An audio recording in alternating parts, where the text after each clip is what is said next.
Quand je vais en Europe, il y avait, souvent on me disait, vous nous avez réconciliés avec la harpe. Je trouvais ça, je trouvais ça un peu spécial. Et c'est une expression qu'on m'a souvent dit. Hein? On nous avait réconciliés avec l'instrument, comme s'il y avait eu une chicane et que la harpe était un instrument dont il s'éloignait. Peut-être à cause, c'est sûr, en France, on a eu la Révolution française, et puis la harpe a été, on parle souvent de la harpe de Marie-Antoinette. Hein? Donc, il y avait les prolétaires, si tu veux, puis l'élite qui, eux, jouaient la harpe. Et cette association-là de la royauté avec la harpe et contre le peuple, si on veut, en tout cas en France, ça n'a certainement pas été une bonne presse pour la harpe. La ville est parfois plus barbare que le temps. Le temps n'existe pas dans l'œil de l'infini. J'ai commencé la guitare à 9 ans. Alors, à 13-14 ans, déjà, je commençais à donner des cours de guitare. Et pour la ville de Saint-Jean à 14-15 ans. Et puis, c'est un amour des cordes. Puis, évidemment, quand j'ai rencontré la harpe, eh bien là, c'était le coup de foudre parce que d'un coup, j'avais 36 cordes ouvertes qui pouvaient vibrer tout en même temps.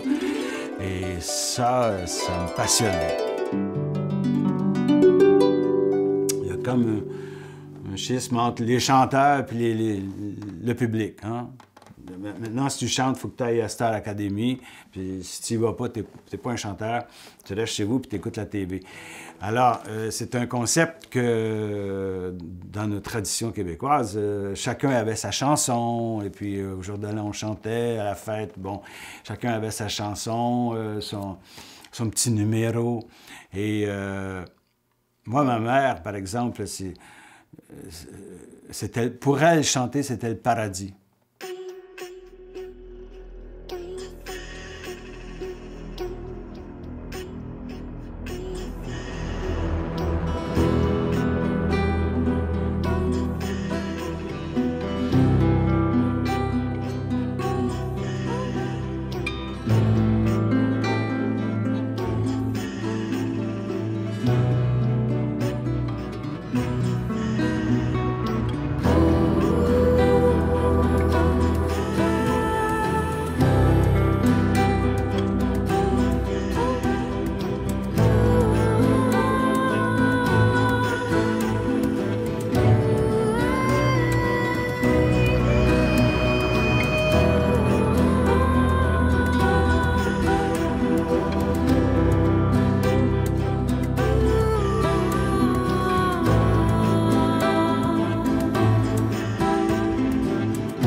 On a fait ça en 2013, hein? Oui, en fait, je pense que le sujet était beaucoup orienté sur l'album Parfum d'été, qui est sorti en 2014.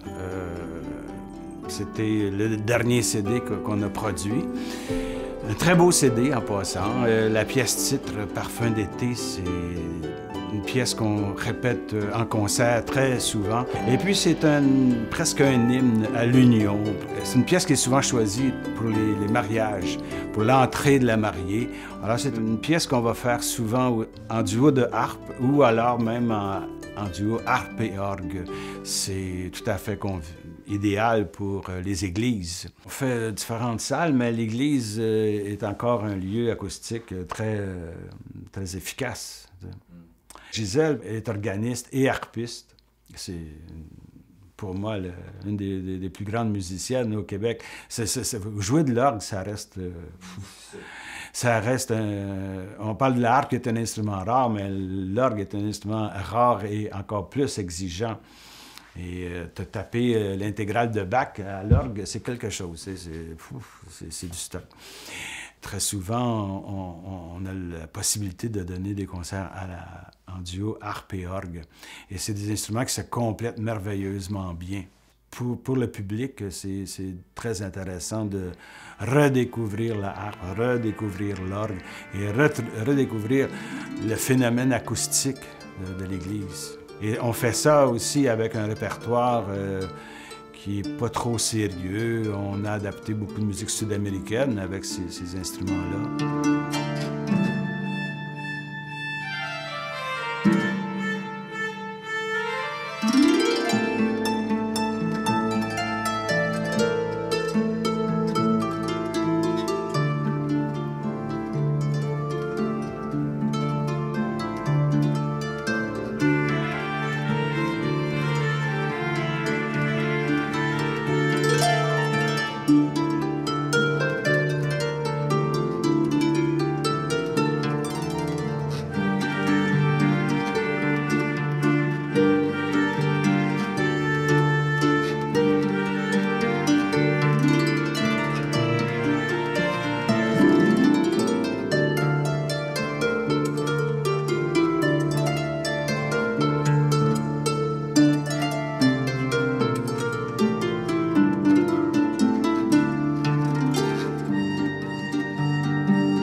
Ça me fait penser à une autre chanson que j'ai faite il y a longtemps.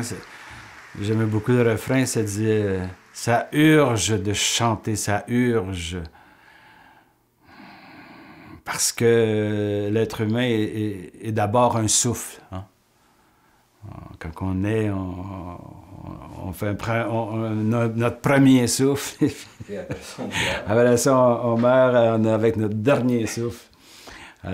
Et entre les deux, ben, c'est la parole, c'est le verbe, puis c'est... Il n'y a rien qui souffle plus que la voix chantée.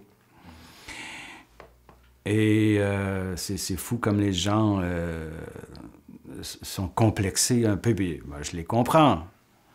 Je les comprends d'être gêné. Bon, moi le premier, j'ai été très longtemps gêné. Je n'ai peur de rien, plus ou moins vulnérable. Je veux combler la faim. Et là, je leur explique dans mes cours, parce que là, ils disent « Ah non, moi, je veux pas chanter, je veux pas chanter. » Ben là, oui, mais parce qu'en réalité, quand on voit des chanteurs, ce sont des exceptions. Les chanteurs qu'on entend, c'est des ténors, c'est incroyable comment ils chantent haut, ces personnes-là. Et on pourrait dire que c'est eux les exceptions, c'est eux qui sont pas normaux. J'ai quand je vois la justice des passants. La ville est parfois plus barbare que le temps.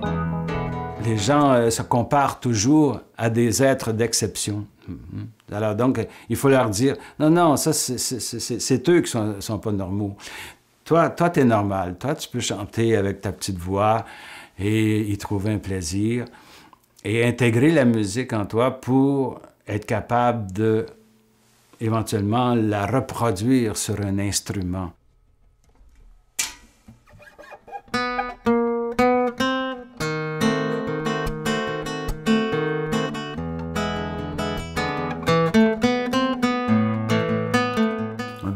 représentation, on est en exploration de notre corps, de notre voix. Et en général, ça va toujours procurer du bonheur autour. Ouais. Quelqu'un qui chante, c'est plus intéressant que quelqu'un qui crie, n'est-ce pas? Ouais. Ça met de bonne humeur, tu sais, un certain temps. Là. Ouais. Alors, il faut se décomplexer.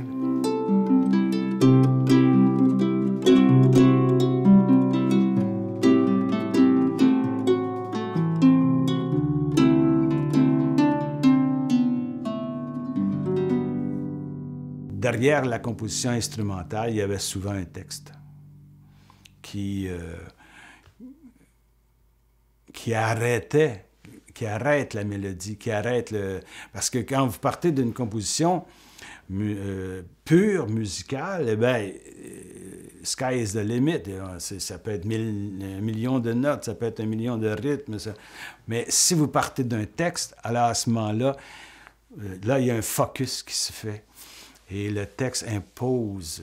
C'est beaucoup sur le temps. Hein? Le temps n'existe pas. Je le sais bien que le temps existe, puis qu'à 5 heures, je vais vouloir faire... Tu vas me sacrer dehors. Je vais vouloir faire mon 5 à 7. Mais dans une échelle astronomique, notre existence n'est qu'un clin d'œil. Hein? C'est tout court. Mais c'était aussi dans le but de se déculpabiliser, c'est-à-dire je ne suis pas coupable, je n'ai peur de rien, plus ou moins vulnérable, bon, etc. Je pense que c'est une façon de s'auto-guérir un peu de notre culpabilité. Par rapport au temps perdu. Par rapport au temps perdu, par rapport au temps avec ceux qu'on aime, ceux qu'on quitte, ceux avec qui on a des relations plus ou moins bonnes aussi. Alors, le facteur derrière tout ça, c'est toujours le temps. Hein, ça s'est passé, bon, etc. Donc, de temps en temps, c'est bon de se dire, bon, le temps n'existe pas, puis je suis pas coupable, puis je suis pas coupable de tout ce qui va mal dans la vie, parce que il y a pas mal... On parle beaucoup de tout ce qui va mal, alors que nous, on essaie juste de faire du bien, bon, mais on se sent coupable de tout, on est coupable de trop manger, de trop consommer, bon, etc. De temps en temps, il faut prendre un break de tout ça, là.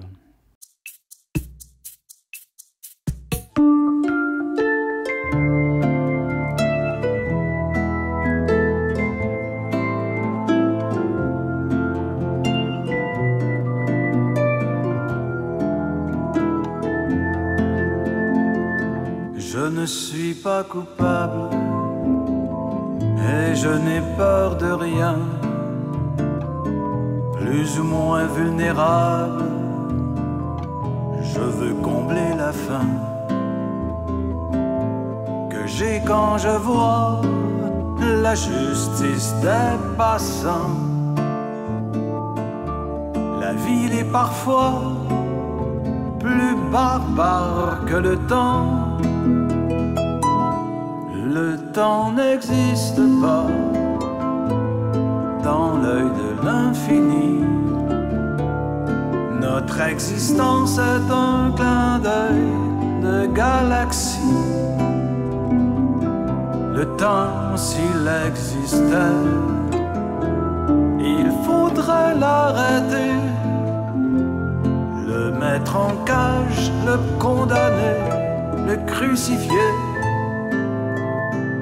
Évanoui dans l'espace à la tombée du jour, savourant ce qui passe, attiré par l'amour. J'emploie de mon mieux la mollesse du temps, si jeune et si vieux, quel âge a le présent? Le temps n'existe pas dans l'œil de l'infini. Notre existence est un clin d'œil de galaxie.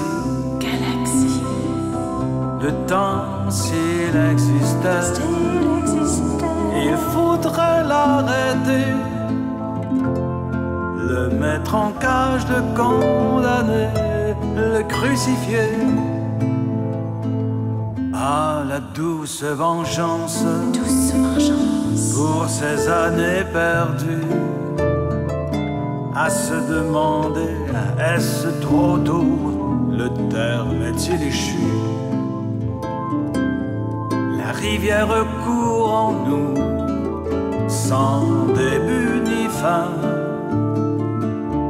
Elle remonte au ciel et retombe soudain. Le temps n'existe pas dans l'œil de l'infini. Notre existence est un clin d'œil de galaxie. Le temps, s'il existait, il faudra l'arrêter,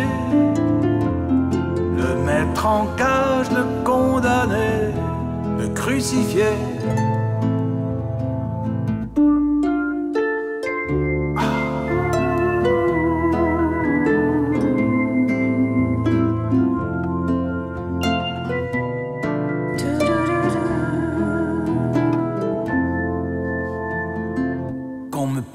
D'urgence, qu'on me chante la fin, je siffle en permanence, je remets à demain. Être quelque part sans faire ni compter, avoir dans le regard des chemins la croisée. Le temps n'existe pas dans l'œil de l'infini. Notre existence est un clin d'œil de galaxie.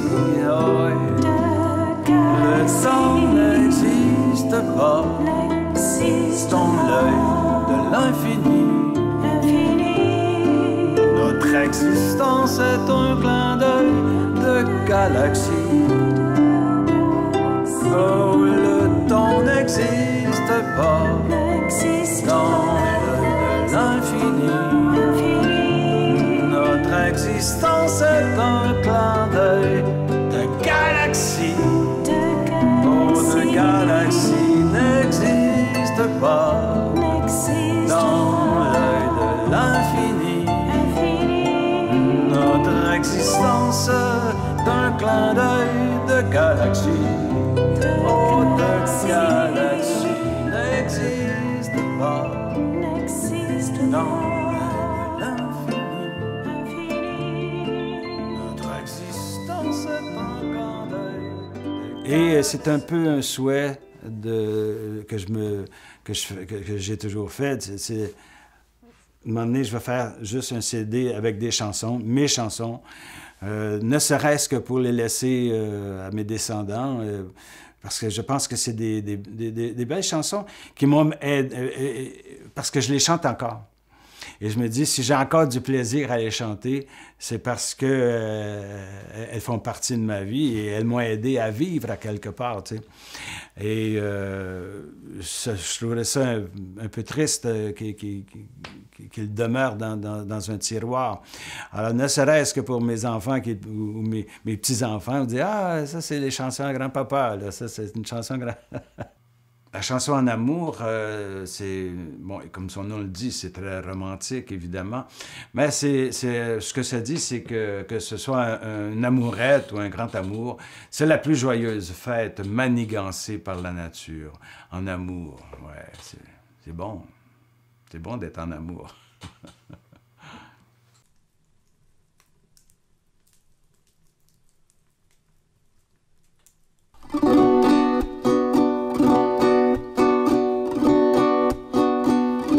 Permet de sentir, en soi comme en dehors, les frissons de la joie. Ça redonne des idées, d'images de bonté, ça remet la couleur aux yeux. Ça humecte le cœur et fait oublier le temps de l'amertume au poing, au mauvais goût de cendre.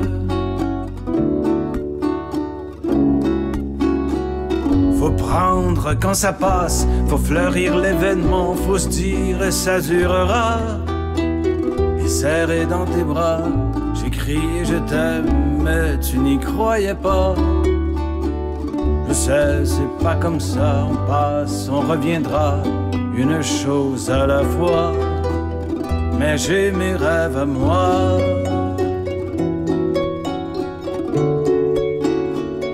Même s'il s'agit d'une amourette, d'une compagne, d'une aventure, c'est la plus joyeuse fête, manigancée par la nature.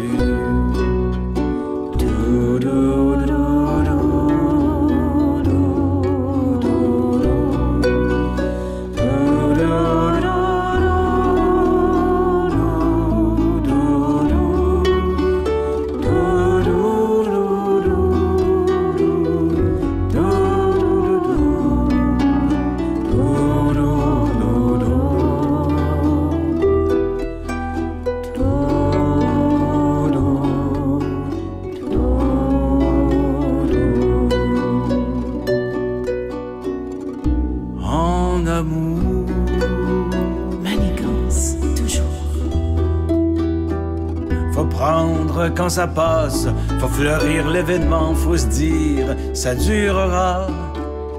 Je sais, c'est pas comme ça, on passe, on reviendra, une chose à la fois. Mais j'ai mes rêves à moi.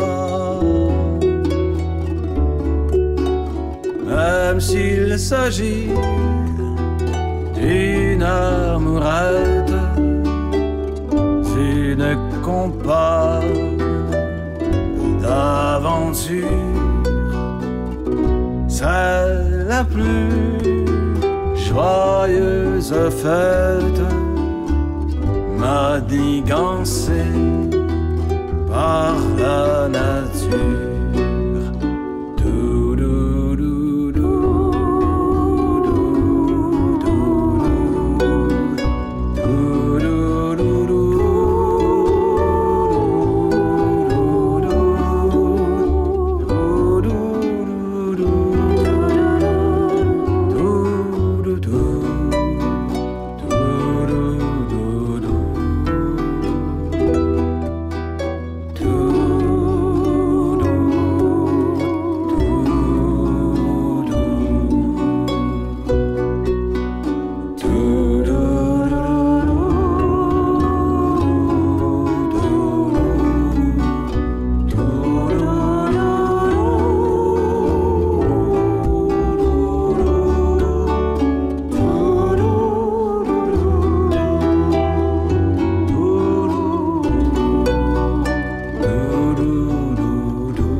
La plupart des musiques que j'ai faites, il y avait un texte qui était derrière ça, qui s'est imposé sous forme musicale. Et comme je faisais pas comme mes albums étaient instrumentaux, eh bien, j'ai fait des versions instrumentales de ces chansons-là. Il y a beaucoup de titres comme ça, beaucoup de titres, ouais. Je pense qu'on peut facilement se métamorphoser en eau, en goutte d'eau, ou en bloc de glace. C'est des états naturels qui sont assez proches de notre nature à nous. Hein? Et on est tellement influencé par tout le climat. Évidemment, on espère... C'est de circonstances un peu comme chanson. Oui, ben, je veux être l'eau, mais c'est sûr que j'aimerais pas en avoir dans mon sous-sol. Oui, ça c'est... Mais la nature n'a pas ces considérations-là pratiques. Hein? La nature, elle est ce qu'elle est. Et nous aussi, on est ce qu'elle a. On est ce que nous sommes, mais on oublie souvent ce qu'on est. On oublie qu'on doit respirer. On oublie qu'on doit boire. Puis évidemment, l'eau, c'est ce qui lave aussi. Hein. Oui. Mais c'est la vie. Hein? C'est la vie.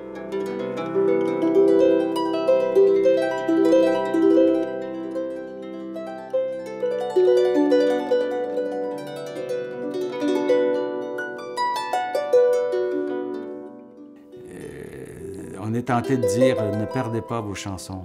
Ne perdez pas vos chansons. Ouais. Parce que on les perd, elles s'envolent. Elles s'envolent.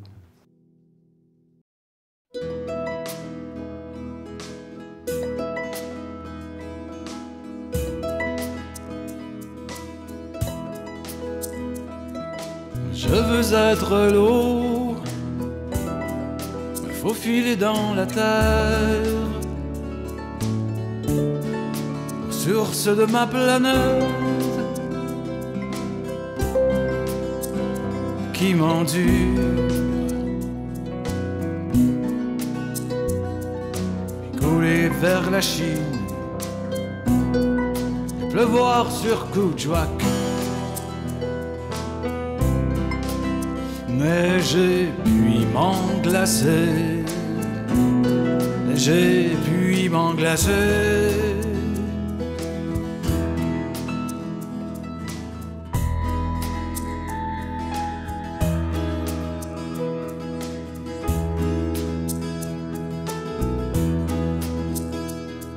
Je veux fondre demain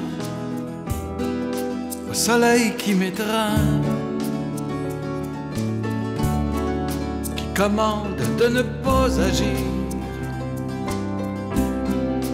contre ma nature frissonnante, puis m'évaporer, survivant.